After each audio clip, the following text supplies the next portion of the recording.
You can't open it, Mommy. I mean it.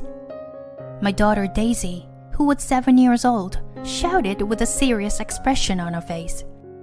It was a side of her that I had never seen before, and I was taken aback by her sudden sternness. What's wrong, Daisy? That package is for me. Let go of it. No. She pushed me away from the package.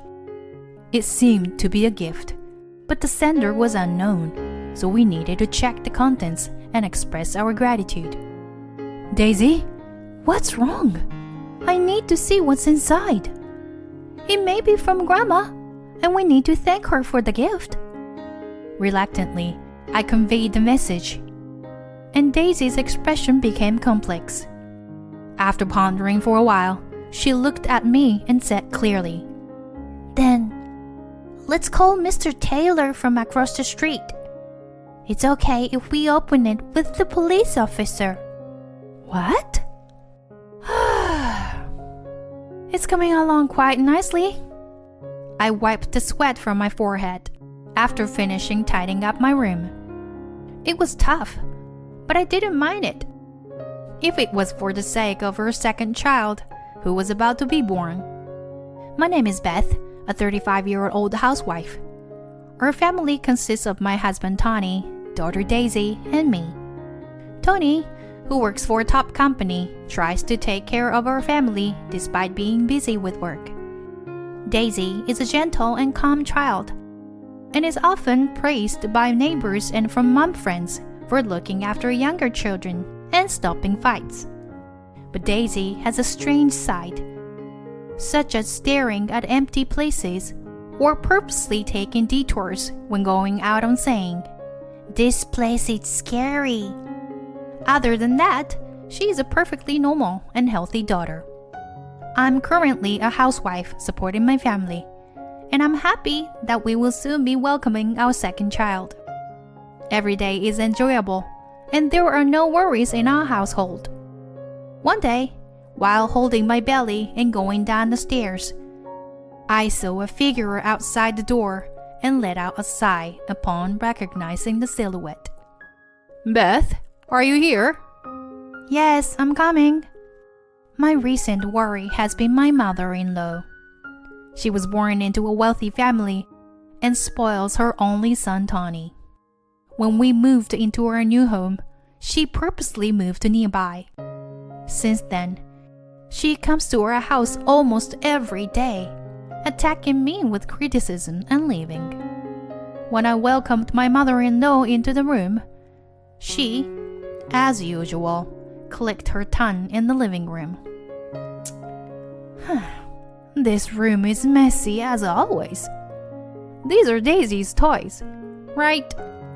As a mother, you should make her clean up immediately. Oh, but I promised Daisy that she will clean up by herself when she gets home. What kind of tone is that? This is why ordinary people are not good. They don't know manners. Your words are much more ill-mannered. Of course, I couldn't say that and made tea in silence. My mother-in-law wanted Tony to marry a woman from a similar background and who believed that women should bear male children and take care of the house. So her treatment towards me was harsh. I wish my mother-in-law's attitude were different so we could have a more enjoyable life. That night, when I told Tony about my mother-in-law, he frowned his eyebrows and got angry. My mom's still saying that sort of thing. Okay, I'll talk to her. But it's okay. Our life together is more important to me. The next day, Tony went to his mother's house and talked to her. He thought that if he spoke to his mother, her harassment would decrease. I was really grateful to have a good partner like Tony. But at that moment, I didn't notice it. I saw my daughter looking at Tony with an anxious expression. A few days later, a package arrived. I received the box from the delivery man, wondering who it was from and what was inside. It was light for its size, and I had no idea what was in it. Just as I was about to put it on the living room table and open it, Daisy came flying in. Mommy, wait! Huh? What? Daisy took the box and ran into the toilet with it. She locked the door, and I couldn't open it from the outside.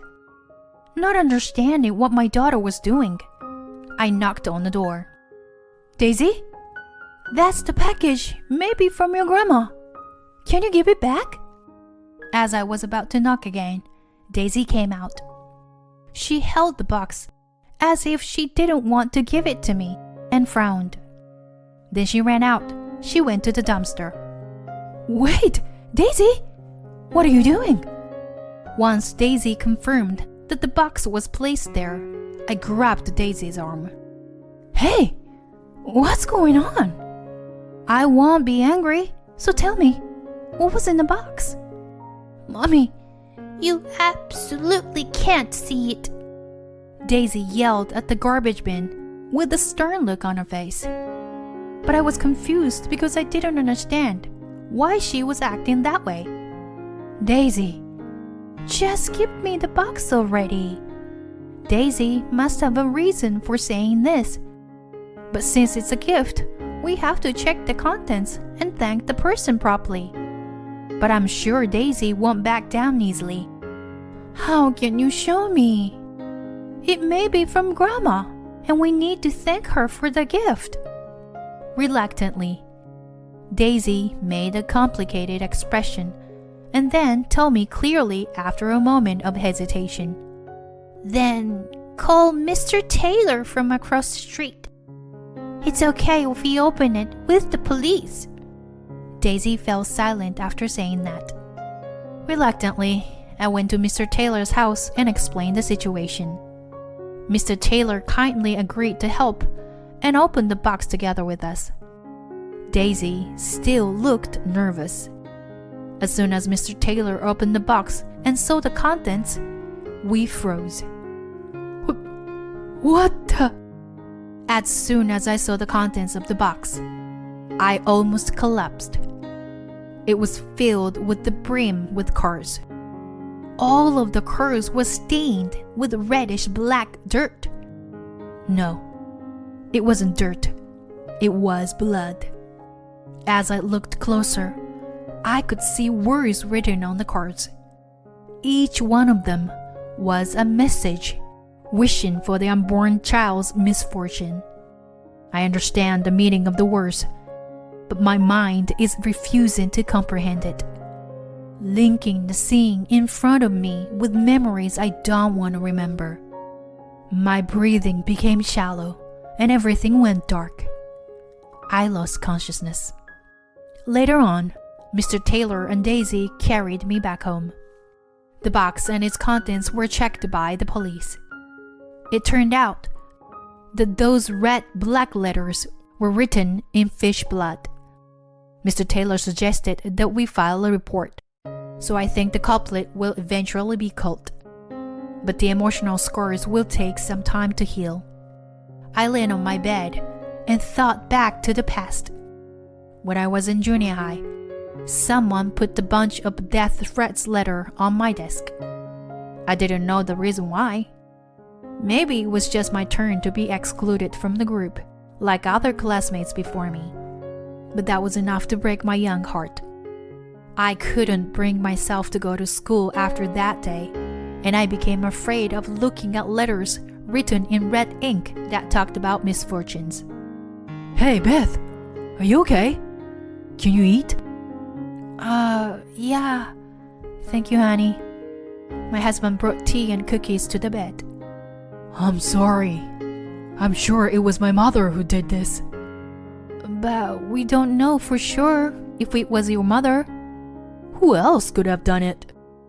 I went to complain to her, but she just brushed us off. However, I had a feeling that my mother-in-law wasn't the culprit. Although she had always been hostile to me, I didn't think she would go to such length. Besides, the way the person targeted my trauma seemed too accurate. Only my immediate family and Tawny knew about my past experience in middle school. I had an older sister named Lauren, but we hadn't kept in touch for a long time.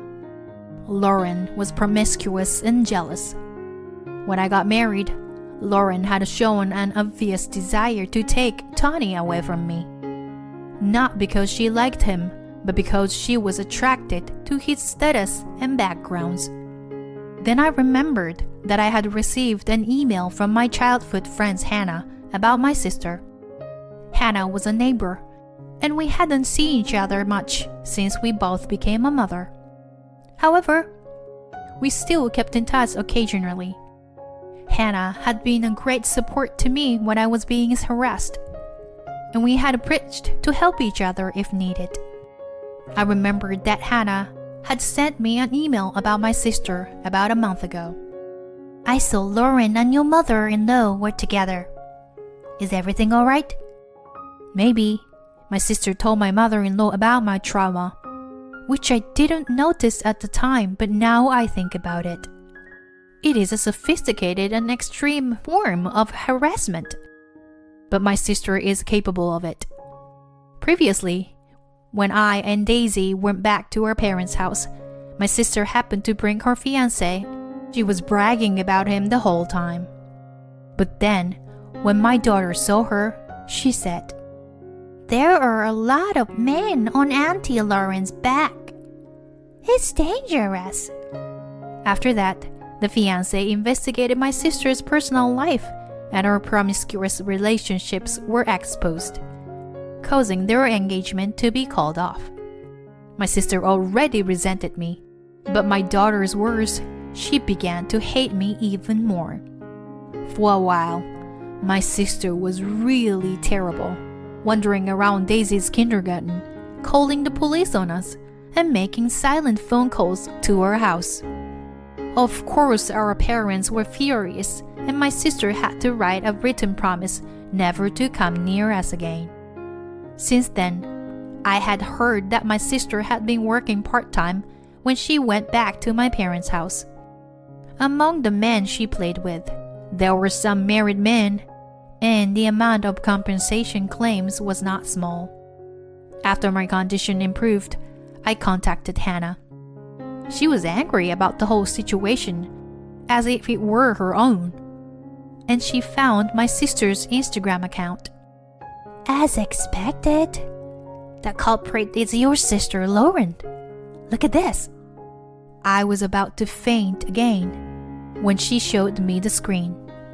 There were a lot of hidden shots of me and Daisy, that she was specifying the time and place to find our patterns of behavior. After watching for a while, I found that one person was commenting a lot. Could it be your mother-in-law? Huh? While looking through the account from top to bottom, there was a post that confirmed it was my mother-in-law in a photo taken at a cafe. My sister's nail and my mother-in-law's bag were captured together. The caption read "Strategy Meeting" with a heart mark, and it made my blood boil.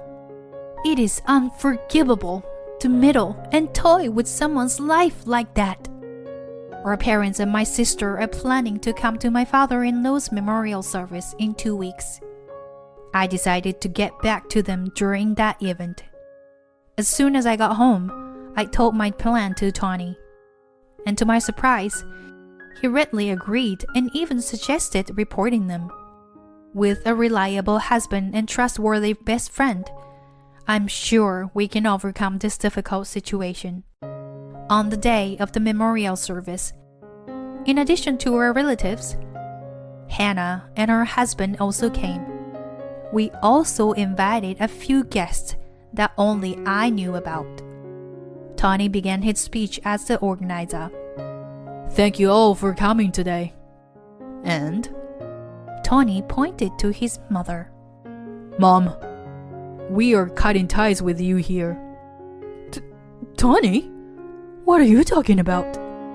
My mother-in-law appeared visibly flustered. I quickly showed screenshots of social media posts, evidence of harassment, recordings, and photos of the bloodied card.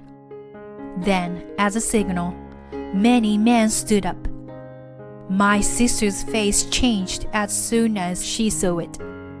They were all people who had been deceived by my sister and couldn't catch her trail. They had given up in tears, but I contacted them and brought up a lawsuit. My mother-in-law and sister sat down with a look of despair on their faces. After seeing this, Daisy muttered, "Grandpa is really angry." And the blonde guy, with the scar under his eye, is really angry too. As soon as my sister heard that, she began to tremble. There was no one who would reach out to the pitfall too. I didn't do anything wrong. I was just dragging into this by the old hag. What are you talking about? I don't even know anything. You did it, didn't you? So, which one of you sent that box of cards? At that moment, Daisy, who had been silent next to me, pointed her finger and began to speak. It's Dad, right? And Mommy's friend over there. Daisy, what are you saying? Yes, she makes no sense. Children are scary. I almost cried as I saw the two trying to deceive me. I wanted to believe it was all a lie. I didn't want to believe that the two people I trusted the most in the world were conspiring to bring me down. It's okay. I know already. Right, Tony? And Hannah? As a matter of fact, I had received a consultation from Hannah's husband. He had asked me to investigate whether Tony and Hannah were having an affair. I had requested the investigation firm just to calm myself down, even though I couldn't believe it. But the result came out, and until the moment I was shown the evidence of their affair, I still trusted them both. Actually, Daisy also once told me this. Daddy was playing with fish at night. It was really scary. Although at that time, I didn't understand the meaning of the words, she probably witnessed my husband making the blood letter cards. Recently, my daughter seemed to have sensed a sense of unrest from Tony. She said that the baby in my belly told her about it. Tony and Hannah were both pale and fell to their knees. Tony, why did you do something like this? Because both Mom and Lauren were unknowing. And both you and Daisy were in my way. So, I thought if it went well, I could get rid of them all and get compensation. Disgusted with his reasoning, I instinctively slapped Tony. A few years have passed since then. Hey Jordan, it's time for dinner. Daisy brings a spoon to her little brother's mouth, who is now 2 years old. Jordan eats it happily. It's a simple scene, but a happy one. I never could have imagined such a happy scene after that incident happened. Afterward, the perpetrator Tony and Hannah were both cut off from their families. My sister and mother-in-law also suffered terrible fates. My sister was pushed by a passerby and suffered multiple bone fractures and lasting after effects. The suspect was reported to be a person who had a scar under his eye, but there are no other leads. My ex-mother-in-law developed dementia and was placed in a facility where she has nightmares every night. Tony and Hannah eventually broke up, and Hannah is now a reckless, taking out her anger on Tony for not being able to see her child. Tony, on the other hand, had to quit his job due to unexplained physical pain. Despite all this, my family is now living in peace. Daisy seems more relaxed now than when Tony was around. She takes care of her little brother every day and is delighted to have him around. One day, I asked my daughter, "Hey, Daisy, can you still see anything strange?" What do you mean, Mom? Daisy tilts her head cutely and then returns to taking care of her baby brother. Her strange ability has disappeared now, but it was something that enabled us to live in peace. Looking at my precious children, I decided to live my life to the fullest without shame.